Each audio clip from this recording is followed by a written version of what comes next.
All right, so I know the Boston Celtics. I know they're technically the fourth seed or whatever. Blah blah blah blah blah. They're in a three-way tie with the Milwaukee Bucks and the fraud Sixers to get to the 2 seed. And even if they're still 2.5 games behind the number 1 seed Miami Heat, you could argue that with the way the Boston Celtics schedule is lined up, you could argue not only is it a very realistic possibility the Celtics end with the number 2 seed, you could literally argue they could finish as the number 1 seed. That's the most mind-blowing thing I think of the entire season. I don't think it really became evident to me until tonight's win. I know you're playing the Oklahoma City Thunder. I don't want to hear a single thing. No Robert Williams, no Marcus Smart. Those are two defensive studs.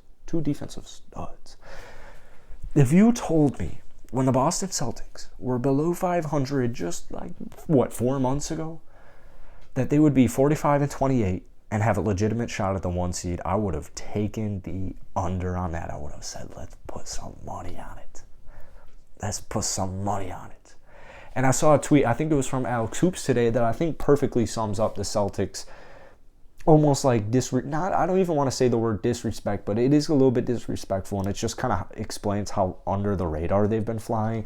I think it was Alex Hoops who tweeted out, if Tatum and Brown, if the Boston Celtics were healthy, if Boston didn't have the start to the season that they did, Jason Tatum would be a legitimate MVP candidate. And what he explained is he knows Jason Tatum's a legitimate MVP candidate, but just kind of that name just kind of gets thrown in with Joel Embiid and Nikola Jokic. Well, at this point, that might be wrong.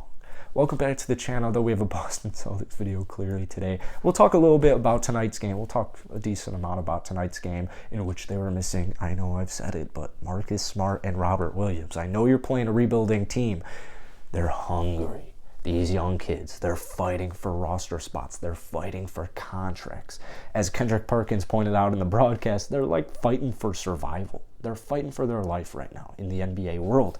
And so you can't count out rebuilding teams because of that exact reason. There are players. Most of the players who are playing are fighting. Fighting for minutes. They're fighting for just more value. And especially as Kendrick pointed out, OKC has, I think the word he used was 36 first-round picks. They're going to make some moves. OKC Thunder are going to make some moves. But anyways, this team has won 4 straight now? They've easily pretty much won 9 out of their last 10.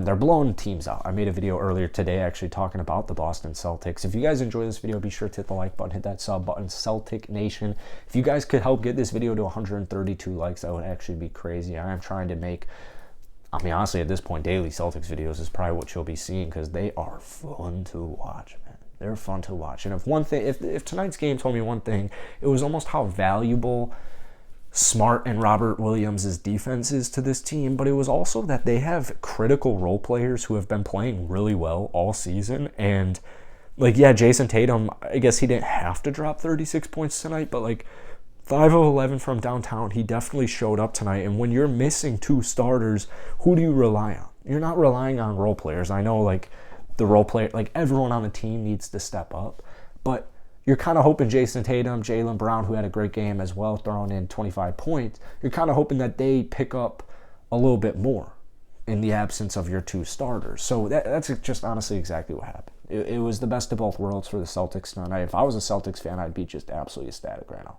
I would be absolutely ecstatic. They're playing no one... Dude, they're blowing these teams out, man. They have the best defense in the calendar year. It's no surprise. They have one of the best offenses in the NBA. And what I saw tonight, especially from Grant Williams, 20 points, 10 rebounds, 20 and 10, put that in pen. 7 of 14, played some solid-ass defense for sure. Derek White, same thing, good defensive night, but especially the 18 points, 5 rebounds, and 5 assists. These are the bench players for the Celtics. These are the bench players. This is one incredibly deep roster that they have assembled. Peyton Pritchard, 5 of 11 from downtown, gave you 18 off of the bench. His playmaking, his shot creation ability, his shooting ability, coming off of the bench, these are things Boston needs. They need playmakers. They need guys who can score. They need guys who can set other players up. And it seems honestly like the Celtics have this perfect blend of quality point guards. Pritchard, Marcus Smart, and then Derek White. I'm like blanking for a second.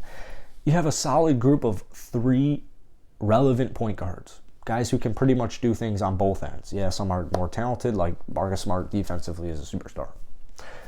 That makes it even better. That makes you even more deeper. But then you also have your other guards, Jaylen Brown. Score on a dime. Set up other players, rebound, play some great defense. Like, the Boston Celtics have it all, dude. And we'll talk about Daniel Tice even. You guys see this flag right here. When Daniel Tice got traded, I thought, man, it was a great day. It was a great day. And that is no shade to Daniel Tice. It's just, I don't have a reason he should be on the Rockets. Look at us. We just got our 18th win tonight. There's no reason Daniel Tice should be on the roster. We have Christian Wood, we have Sengun. Like, we have players we're trying to develop. So Daniel Tice, that signing never made sense to me. But it wasn't because he was a bad basketball player whatsoever. Tonight, defensively, he did a phenomenal job. You look at the stats, and I know Kendrick Perkins, once again, shout out Kendrick Perkins. Quality announcer, might I add. But he pointed out today, like, Daniel Tice, 9 points, 4-6 from the field, threw in 8 rebounds. Yeah, he might have finished -1. He threw in a block, but like his efforts defensively specifically, but also offensively, they were much needed tonight. When you're this shorthanded, running an 8-man rotation, you need guys to step up like this. You need guys to step up like this, and pretty much every player on this team stepped up, even Al Horford. Well, if you're box score watching, don't think Al Horford had no impact on this game. I mean, even if you are box score watching, look at it. 3 points, 5 rebounds, 7 assists, 3 steals, and 3 blocks. Who's complaining? If you're giving me 3 steals and 3 blocks and 7 assists and 5 rebounds as a big man at your age, I'm not complaining about 3 points. If you're a +9, like you're not getting a single complaint from me. I don't think any Celtics fans are actually really complaining at all about Al Horford. The guy took 1 shot. His role clearly tonight was not to go off on offense. That is, it's not just a tonight thing. That's just an Al Horford at this point in his career. Like, he's there for everything else, and it was on full display tonight, might I add. So this was a great game, man. And I just can't, I honestly, like, Tatum and Brown, they continue to amaze me. They continue to impress me. But I was just really, really impressed with Derek White and Grant Williams' ability to just step up tonight. Like, I was so impressed. And then obviously you have Pritchard off of the bench who had a phenomenal game, and then you have Daniel Tice coming off of the bench who had a phenomenal game. If you really dive into it, the Celtics almost basically played like a 7-man rotation. Basically played a 7-man rotation. So they played a lot of games. And 45 and 28. Raise your hand if you want to play the Boston Celtics in the playoffs. I don't know if it's because I'm the only one in the room, but no one's raising their hand. So hit the like button, hit that sub button for more Celtics content along with daily NBA videos, and drop some comments down below on the Boston Celtics. Peace.